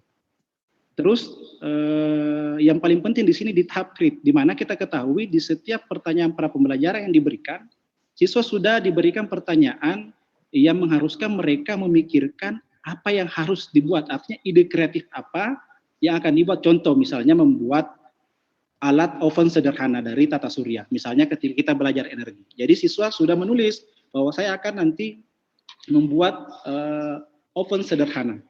Jadi pada saat di kelas, mereka sharing dengan teman kelompoknya, karena teman kelompoknya ini juga memiliki ide-ide, sehingga terjadi komunikasi yang baik. Kemudian karena memang sudah terbiasa bermusyawarah, sehingga disepakati bahwa inilah yang kita akan buat nantinya. Jadi memang di setiap tahapan model Radek ini, selama implementasi di salah satu sekolah memberikan dampak, dan itu saya tuangkan dalam artikel pada kegiatan conference di Bandung tahun lalu, dan ada artikel yang sementara saya submit, itu berbicara tentang hasil dari implementasi model Radek di sekolah tersebut. Mungkin itu saja Pak Moderator. Oke, terima kasih Pak Muhammad Erwinto, penjelasan yang luar biasa jelas menurut saya dan terjawab apa yang ditanyakan oleh Bapak Irfan Supriyatna dari Universitas Bengkulu. Baik, selanjutnya saya akan cari lagi pertanyaan. Bapak Ibu mohon izin tuliskan nama, lalu asal daerah dan instansinya, supaya saya mudah membacakannya. Dan pertanyaannya pun to the point. Baik, selanjutnya ini ada pertanyaan dari Bapak Sartono dari Makassar, tapi kayaknya kuliah di Universitas Pendidikan Indonesia, karena di situ Sartono, Makassar, Universitas Pendidikan Indonesia. Tadi pemateri pertama, artinya ini pertanyaan buat pemateri pertama, Bapak Dr. Paid Wahyu. Pertanyaannya, bahwa dalam model pembelajaran Radek ada istilah pertanyaan pra pembelajaran. Tolong berikan penjelasan yang lebih detail atau lebih rinci tentang pertanyaan pra pembelajaran kepada kami.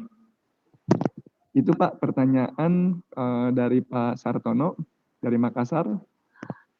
Dipersilakan kepada Bapak Wahyu Sopandi untuk menjawab pertanyaan dari Bapak Sartono.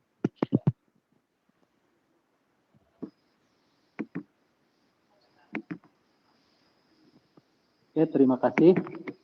Ini mungkin saya udah nyiapkan ini.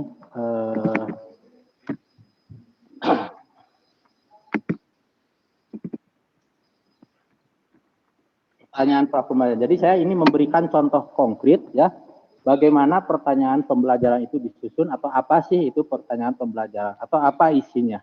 Nah, saya ini memberikan contoh, misalkan saya mau mengajar mahasiswa atau mau menyajikan presentasi atau mempresentasikan tentang model pembelajaran Radek.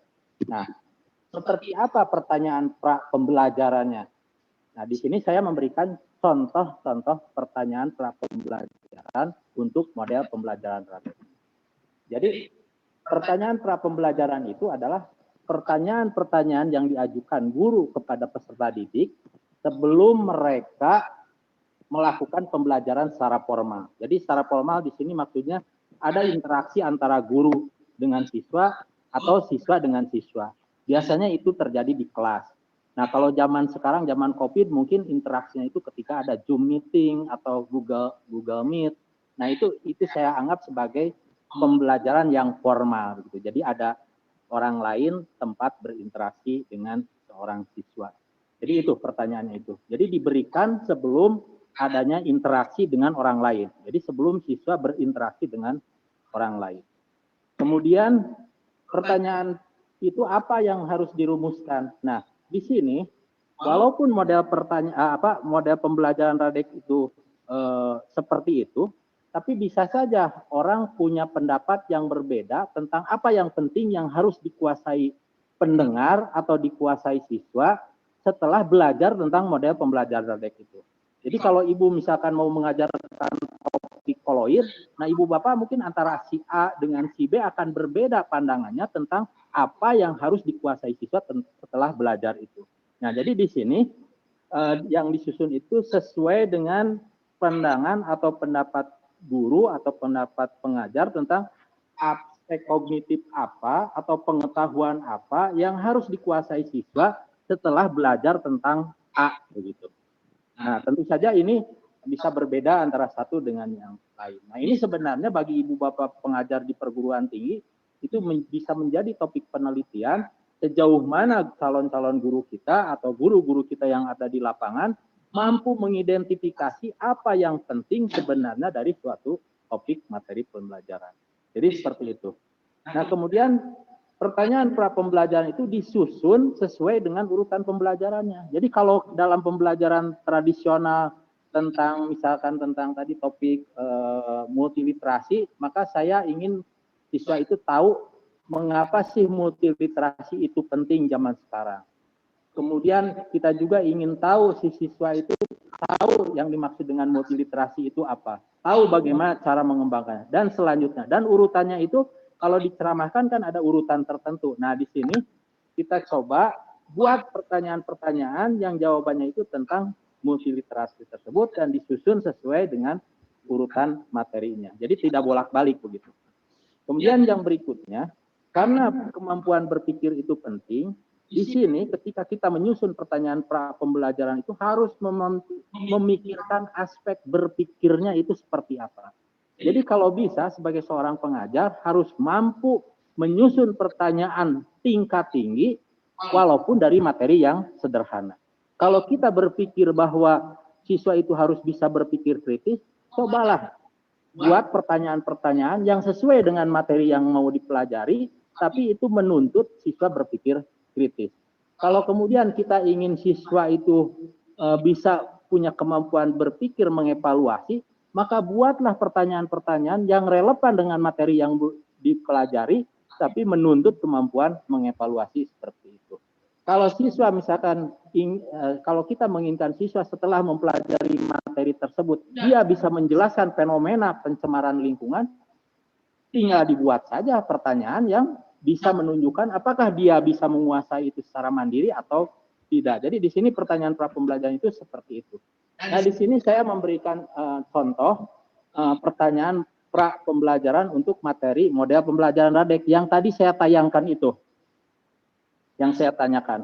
Nah, jadi di sini ceritanya ibu bapak itu belum mendengarkan tayangan saya. Jadi sebelumnya saya berikan ke ibu bapak sebagai calon peserta webinar, saya meminta pada peserta untuk membaca artikel-artikel tentang model pembelajaran Radek yang dapat kalian, mungkin bukan kalian, Anda unduh Dan juga tontonlah tayangan video presentasi di sini. Nah, kemudian ini jelas bahwa ini diharapkan dilakukan oleh siswa atau peserta didik atau audien sebelum adanya pertemuan, sebelum adanya Zoom, sebelum adanya pertemuan di kelas kalau dalam kelas tradisional.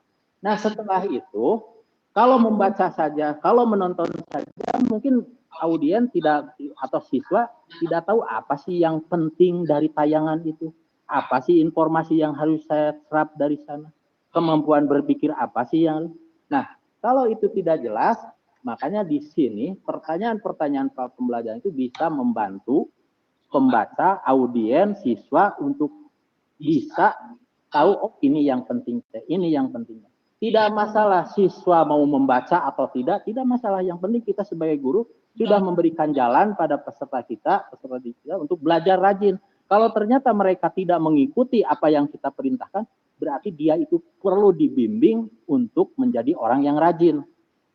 Nah, kalau kemudian, tidak semuanya siswa ternyata mengerti tentang itu, ada yang kesulitan. Tidak masalah, itu juga menunjukkan bahwa siswa tersebut perlu kita latih terus supaya kelak bisa membaca gitu. Nah, kalau kemudian ada yang siswa yang dengan membaca udah rajin dan ngerti, terus kalau begitu untuk apa mereka perlu ada Zoom meeting atau untuk apa mereka harus ketemu di kelas? Toh dia sudah punya pengetahuan tersebut secara mandiri.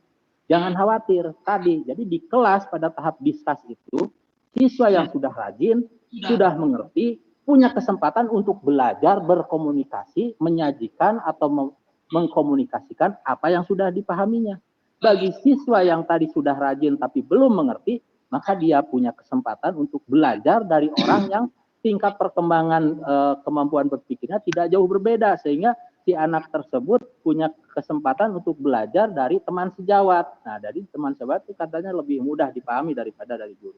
Nah, tadi juga sama. Bagi orang yang malas, siswa yang malas, nah itu di kegiatan pembukaan itu kita kontrol. Yang malas kita motivasi begitu. Kita motivasi bahwa itu sesuatu yang tidak baik. Nah, tentu saja kita berharap pada pertemuan berikutnya itu makin rajin.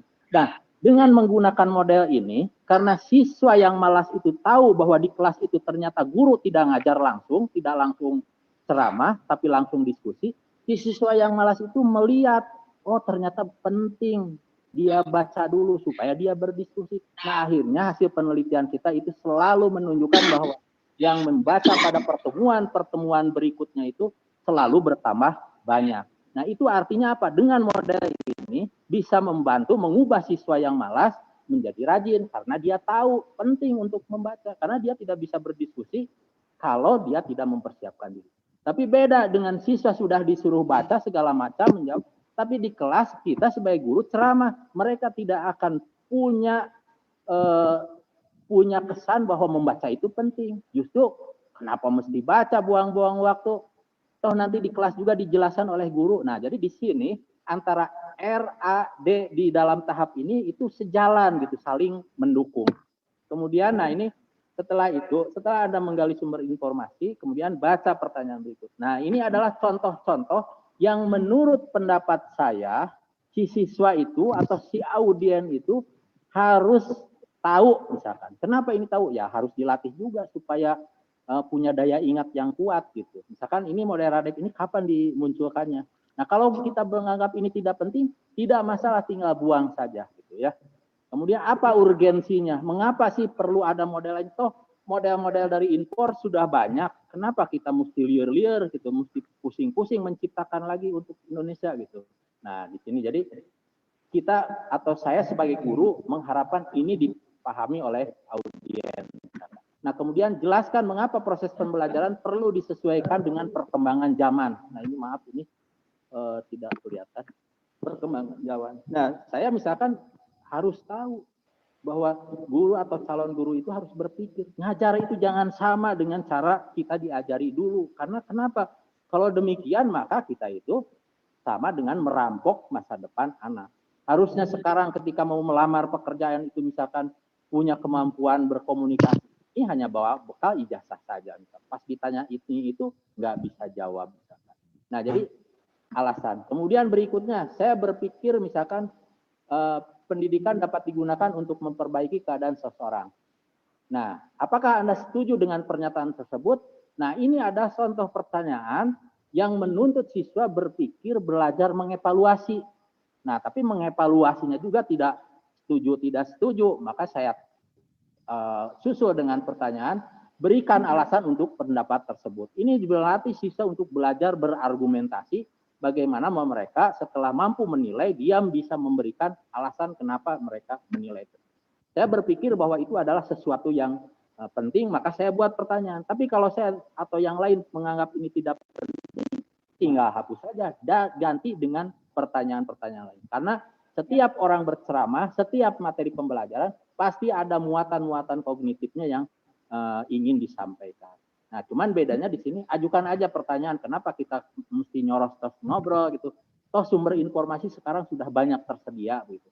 Kalau zaman dulu, zaman saya lagi sekolah atau kuliah, mungkin masih penting semuanya dijelaskan oleh guru, karena internet juga belum ada, buku teks juga mahal, ya seperti itu. Nah, kemudian saya menganggap penting bahwa audien itu harus menyadari tentang bagaimana peranan keterampilan abad 21, bagaimana peranan multiliterasi, bagaimana karakter dalam menunjang perkembangan iptek. Misalkan saya ingin supaya guru-guru audien itu berpikir, jangan mengajarkan kreativitasnya aja, jangan mengajarkan pengetahuannya saja, jangan mengajarkan multiliterasi, tapi karakter tekun, ulet itu juga harus ditanamkan.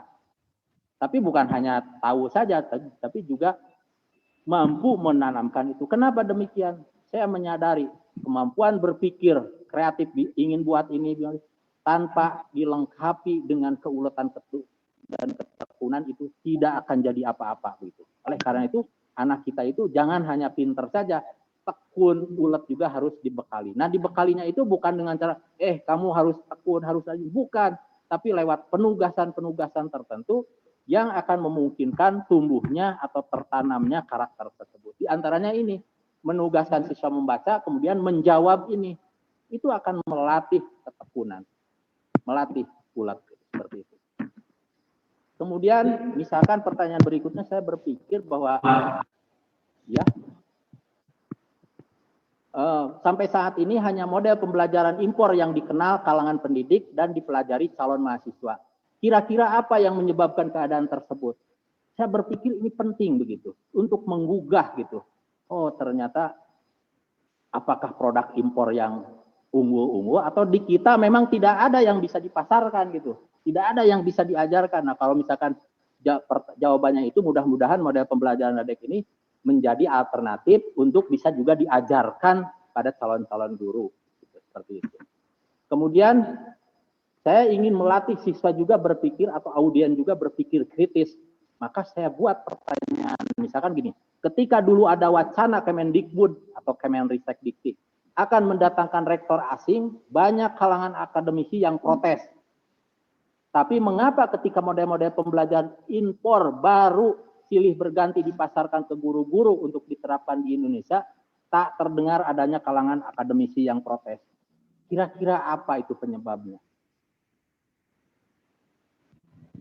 Nah, benar nggak? Nah, ini mungkin akan menggugah audien atau siap. Ya mungkin karena tidak ada yang bisa menggantikan. Kalau rektor dari dalam ada, justru rektor dari kita itu banyak menguasai tentang permasalahan yang di Indonesia. Tapi ini kenapa nggak ada yang itu? Nah, mungkin karena tidak ada aja yang bisa dipakai untuk memprotesnya. Sebab kalau kita memprotes PJBL, PBL, STEM, terus mau apa? Sementara pembelajaran itu harus bagus, harus sesuai dengan perkembangan zaman. Nah, ini contoh melatih pertanyaan. Kemudian, apakah kalian setuju dengan gambaran tentang kondisi dan hasil pembelajaran saat ini yang digambarkan pada tayangan YouTube slide 6 dan 7? Berikan alasannya. Nah, di sini tadi kan suruh melihat YouTube juga gitu ya. Nah, setuju tidak setuju ya. Kemudian salah satu dasar pengembangan adalah adanya ide JPD. Apakah kalian setuju bahwa model LADEK ini menerapkan ide tersebut? Beri penjelasan. Dan bisa dikembangkan pertanyaan-pertanyaan lain yang sesuai dengan bahan pembelajaran yang mau dipelajari di kelas atau mau ditayangkan di situ di dalam Zoom ini. Nah, tetapi di dalam model pembelajaran ini tidak cukup hanya sampai menguasai pengetahuan itu. Jadi muaranya atau ujung daripada model pembelajaran ini adalah menginspirasi siswa untuk punya ide-ide kreatif. Bagaimana cara menginspirasinya? Tunjukkan dengan beberapa ide penyelidikan yang sudah ada atau sudah dilakukan atau bisa dilakukan oleh siswa atau peserta. Sebagai contoh di sini. Contoh penelitian berkenaan dengan model pembelajaran LADEK misalkan, apakah peserta webinar setuju bahwa pertanyaan pra pembelajaran berpengaruh terhadap kemampuan membaca pemahaman peserta didik? Nah, ini kan bisa, ini pertanyaan penelitian. Kira-kira hipotesisnya apa? Kemudian variabel bebasnya, variabel terikatnya, variabel kontrolnya apa? Itu bisa diteliti, terus mengumpulkan datanya bagaimana. Nanti kesimpulannya apa? Nah, jadi dengan contoh ini maka siswa akan belajar menyelidiki. Jadi hasil penyelidikan itu dalam belajar IPA katanya banyak sekali, tapi cara bagaimana memperoleh pengetahuan tentang konsep-konsep itu sebenarnya caranya itu juga. Jadi kenapa kita susah-susah mengajarkan banyak temuan-temuan sementara cara menyelidikinya itu tidak diajarkan. Nah, ini dari hasil penelitian ternyata siswa SD, SMP, SMA dan PGSD yang pernah diteliti itu kemampuan untuk menemukan mau menyelidiki apanya itu sangat-sangat rendah sekali. Nah, ini juga menggambarkan mungkin akan seperti apa kelak kalau mereka menjadi ilmuwan begitu. Kemudian, apakah para peserta webinar setuju bahwa hanya guru yang menguasai materi? Nah, ini semua bisa diselidiki. Nah, ini adalah menginspirasi. Nah, pertanyaan berikutnya atau yang tuntutan berikutnya adalah sekarang cobalah Anda rumuskan pertanyaan penyelidikan lain. Bila Anda belum punya ide penyelidikan, ide mana di antara dua ide penyelidikan di atas yang ingin Anda selidiki? Nah, petugas nomor 11 ini diberikan kepada siswa secara mandiri. Nah, ketika mereka nanti di Zoom meeting dalam kelompok-kelompok kecil atau di dalam pembelajaran di kelas yang tradisional itu dalam kelompok kecil, tiap-tiap anggota kelompok, misalkan satu kelompok ada 4 orang, sharing tentang ide-ide mereka itu. Mungkin ada yang punya ide, mungkin ada yang punya ide tapi hanya sekedar pilihan di antara 1 dan 2 aja, atau bisa juga ada anggota yang tidak punya ide sama sekali begitu. Nah, tapi di sini di dalam kegiatan ide penyelidikan itu langkah selanjutnya adalah menyepakati ide siapa yang mau dijadikan ide kelompok. Baik, Nah, Pak. dan selanjutnya dan berikutnya adalah idenya itu juga ide pemecahan masalah. Jadi setelah mereka mempelajari tentang materi itu, ajak siswa untuk belajar menemukan masalah apa yang bisa dipecahkan. Nah, ini sebenarnya untuk memahami betul bagaimana ide pemecahan masalah itu direalisasikan sampai ditemukan, dan itu perlu ada pertemuan lagi. Dan kemudian yang terakhir adalah ide yang lain yang bisa kita inspirasikan adalah merancang atau membuat proyek atau membuat karya apa yang bisa dilakukan yang berkaitan dengan model pembelajaran. Di sini saya memberikan inspirasi misalkan membuat pertanyaan pra pembelajaran untuk mata pelajaran tertentu. Nah, kenapa munculnya ide ini? Karena saya berpikir tidak mudah untuk menyusun pertanyaan pra pembelajaran itu. Sehingga akan sangat membantu guru-guru di lapangan kalau guru-guru itu sudah dikenalkan idenya, sudah juga diberikan contoh nih pertanyaan pra pembelajaran untuk topik 1, 2, 3, 4, 5, 6, dan 2.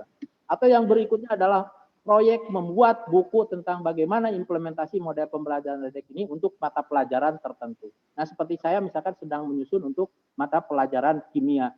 Dan ternyata itu udah berbulan-bulan hampir selesai, tapi karena uletnya kurang tadi, sehingga belum selesai juga. Padahal saya ingin segera selesai. Nah, ini contoh betapa ketekunan keuletan itu penting, bukan hanya sekedar kreativitas yang bisa jadi. Nah, sekarang coba Anda rumuskan ide pembuatan karya atau produk lain yang bisa dibuat. Bila Anda belum punya ide, pilih. Kalau punya sendiri, tulis. Nah, nanti di kelas dalam Zoom meeting, kalau sekarang versinya online, di Zoom meeting silahkan diskusikan dalam kelompok-kelompok kecil. Setelah itulah dilaksanakan. Gitu. Dan insya Allah dalam rangka kegiatan membuat karya itu banyak sekali vitamin literasinya, vitamin abad 21 dan segala macamnya yang bisa dilatih. Mungkin itu mudah-mudahan bisa. Assalamualaikum warahmatullahi wabarakatuh. Waalaikumsalam warahmatullahi wabarakatuh. Terima kasih banyak Pak. Aduh, saya mau motong tapi ini penting, makanya saya bingung ini saya potong jangan, saya potong jangan. Tapi intinya apa yang disampaikan sama Bapak bahwa nggak cukup sampai di sini saja. Jadi insya Allah tadi sebelumnya juga sudah direncanakan sama Pak Ketua IA Education bahwa ini akan ada seminar lanjutannya. Dan nanti mungkin Pak Wahyu bisa menyampaikan lebih detail lagi. Karena kalau untuk satu pertemuan saja, ini seperti ini hanya gambaran umum saja. Makanya tadi ketika ada yang bertanya meminta lebih rinci, Pak Wahyu memberikan lebih rinci lagi. Jadi butuh ada seminar lanjutan. Nanti insya Allah kita akan share. Baik, kita lanjutkan lagi. Pertanyaan terakhir mungkin ya, karena ini banyak banget dan waktunya juga ini udah 12:30. Tadi ada pertanyaan dari, sebentar saya cari dulu.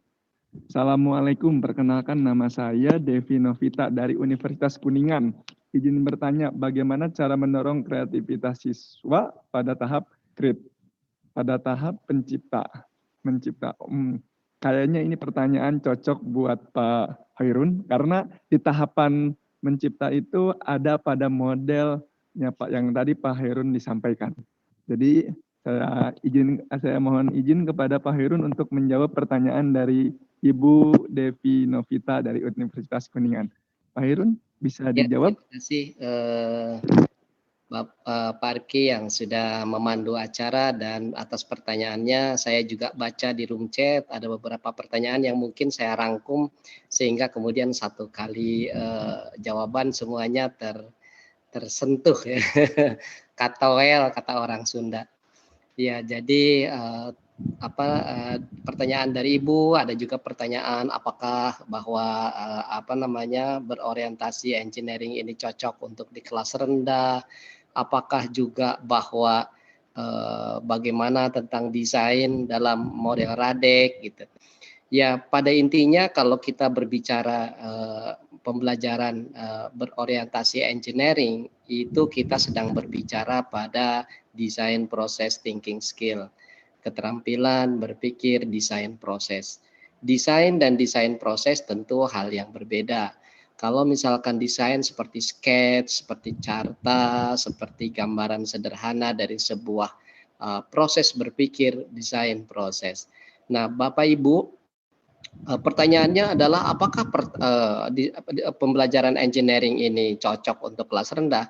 Saya pikir saya mungkin akan menceritakan sebuah cerita Tiongkok kuno ya. Kebetulan saya sangat ahli di bidang itu. Jadi apa-apa tentu dikaitkan dengan apa yang saya baca sebelumnya. Prior knowledge saya itu adalah di folktale tentang cerita rakyat Tiongkok kuno. Jadi zaman dahulu kala Bapak Ibu ada seorang suami yang galak sama istrinya, dan kemudian oleh bapak mertuanya itu disuruh untuk belajar kepada seorang Lause di wilayah selatan. Dia pergi ke wilayah selatan, dia menemui dengan sabar perjalanan 6 bulan naik keledai, karena waktu itu belum ada kereta, pesawat terbang, mobil begitu ya. Sampai di selatan, kemudian dia bertemu dengan Lausenya, dan dia menceritakan tentang pesan dari ayah mertuanya bahwa dia dikirim untuk belajar ilmu sabar. Lausenya hanya mengatakan ilmu sabar itu adalah Ren Chifu Tai Chifu. Bahwa ilmu sabar itu hanyalah mundur 7 langkah dan maju 7 langkah. Sekarang kembali lagi ke kampung halamanmu, ke keluargamu, pasti istrimu dan anakmu menunggu. Si suami ini terkaget-kaget ternyata bahwa sabar itu adalah hanya 2 kalimat, yaitu mundur 7 langkah dan maju 7 langkah.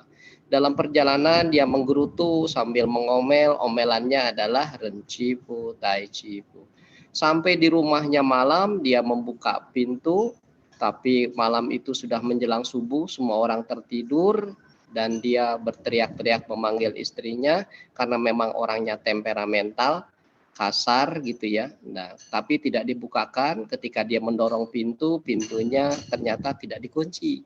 Dia masuk ke dalam kamar. Nah, rumah Cina, rumah Tiongkok zaman dulu itu kan sama seperti rumah di kampung di kita di Indonesia. Antara ruangan disekat dengan gorden, dengan kain ya penutup. Di balik dari kain penutup kamarnya itu dia melihat pelita menyala. Zaman dulu belum ada minyak dan listrik ya, yang ada baru buah jarak yang sudah tua yang mengeluarkan minyak yang dibakar. Nah, pelita menyala dan dia kemudian menyingkapkan tirai, menyingkapkan gordeng, dan dia lihat ada dua kepala menyembul di balik selimut. Sang suami ini marah dan dia, orang zaman dulu kan kalau bepergian bawa pedang disimpan di belakang. Dia mengangkat pedangnya tinggi-tinggi, dia mau menebas dua kepala yang tidur di balik selimut. Kemudian si suami tadi itu sebelum pedangnya tepat di leher dua orang di balik selimut tadi, dalam hatinya dia berkata, kurang ajar ini istri saya ini, saya disuruh pergi belajar ilmu sabar, ternyata dia tidur dengan lelaki pilihan lain gitu ya. Tapi ketika sebelum sampai itu pedang menebas leher kedua orang di balik selimut, sang suami ingat perkataan dari Lao Tse, sabar itu adalah ren cipu tai cipu. Dia pun menghitung ke belakang 1 2 3 4 5 6 7. 1, 2, 3, 4, 5, 6, 7. Dia pun tersengal-sengal napasnya dan kemudian dia jalan lagi ke depan. Tai Cipu. Maju lagi 7 langkah dan menghitung 1, 2, 3, 7 sampai 7. Sampai di situ dia mundur lagi. Suara lantai dari rumahnya itu yang terbuat dari papan kayu berderak-derak. Sang istrinya pun membuka selimut dan dia dengan gembira melihat suaminya yang sedang memegang pedang tinggi-tinggi dan dia berkata, suamiku engkau telah pulang. Dan di balik dari bayangan pelita tadi, si suaminya melihat wajah orang kedua yang menyembul, ternyata adalah ibunya sendiri yang menemani istrinya tidur. Dilepasnya, dilemparnya pedang tadi dan sang suami kemudian bersujud dan dia berkata, Lao Tse, engkau benar bahwa sabar adalah ren cipu tai cipu. Dari cerita yang saya sampaikan kepada Bapak Ibu ini, apa maknanya? Maknanya adalah Bapak Ibu, ketika Bapak Ibu yakin bahwa pembelajaran engineering adalah sesuatu yang akan mendorong anak kepada keterampilan abad 21, dan kemudian Bapak Ibu mengimplementasi di kelas rendah, yang paling penting adalah pembiasaan. Oleh karena itu maka kenapa kami tim menciptakan isyarat tangan, yaitu proses desainnya itu dengan undang tangannya seperti ini, dan kemudian paparan solusi dengan tangan seperti ini, gali cipta dengan seperti ini, dan aksi dengan seperti ini. Jadi sebenarnya isyarat tangan tadi itu adalah sangat adaptable terhadap anak-anak SD kelas rendah. Pembiasaan itu penting, dan ketika kemudian anak itu berjalan waktu, belajar membaca, fasih membaca di kelas tinggi, dia akan ingat pembiasaan pembelajaran engineering yang diajarkan kepada gurunya kepada dia. Jadi Bapak Ibu, pertanyaannya, apakah cocok dengan matematika? Apakah cocok dengan agama? Apakah cocok dengan mata pelajaran IPS? Jawaban saya yes. Even it is called engineering approaches, for example, but the idea is process design thinking skill. Mungkin demikian. Terima kasih. Baik, terima kasih Bapak atas penjelasannya. Kalau masih kurang itu pasti, karena nggak cukup dalam satu pertemuan dijelaskan secara detail. Jadi saya harapkan Bapak Ibu, bagi ada yang mau bertanya bisa langsung nanti chat kepada para pemateri. Nanti di grup pun akan di-share oleh oleh panitia nomor kontak yang bersangkutan pemateri dan juga emailnya. Jadi bisa sharing di situ, mungkin nanti akan berbagi.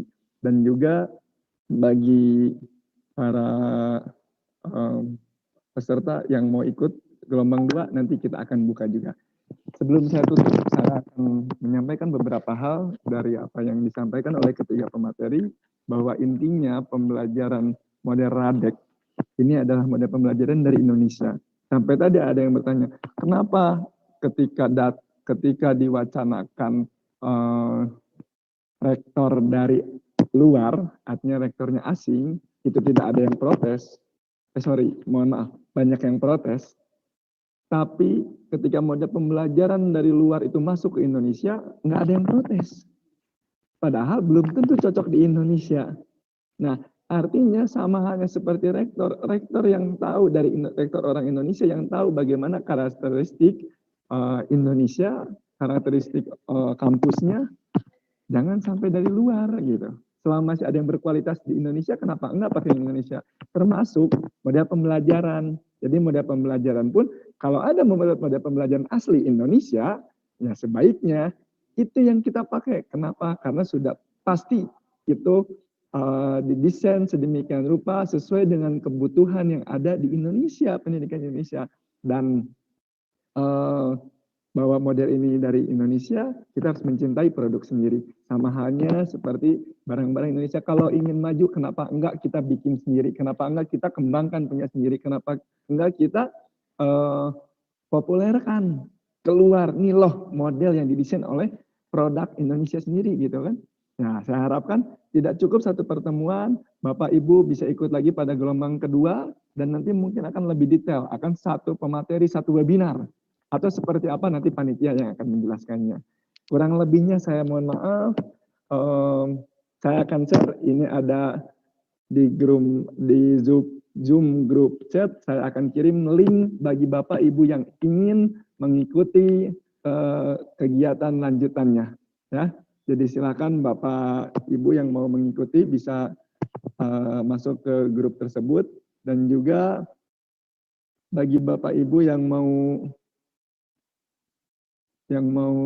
mengirimkan materi mengenai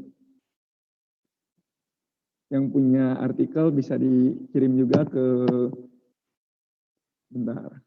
Nah, ini saya sudah share juga, di situ ada di link sudah dapat sudah di-share di Zoom group chat. Silahkan yang mau gabung silahkan gabung. Ya. Dan juga di sini ada media online dari IA Education. Silakan bagi para dosen, mahasiswa, praktisi pendidikan yang ingin tulisannya dipublis, bisa kita dari IA Education mempublikasi hasil-hasil karya ilmiah Bapak dan Ibu. Sekian dari saya. Sekali lagi, mohon maaf atas segala kekurangannya. Kita akan perbaiki untuk pertemuan-pertemuan selanjutnya, seminar-seminar selanjutnya, dan saya ucapkan yang salam hormat buat para narasumber yang sungguh luar biasa. Saya sebagai moderator, tapi saya pun belajar banyak terkait model Radek, model engineering, dan juga model multiliterasi. Dan insya Allah, karena saya sebagai guru juga, sebagai dosen juga, dan saya akan coba beberapa model yang disampaikan oleh moderator.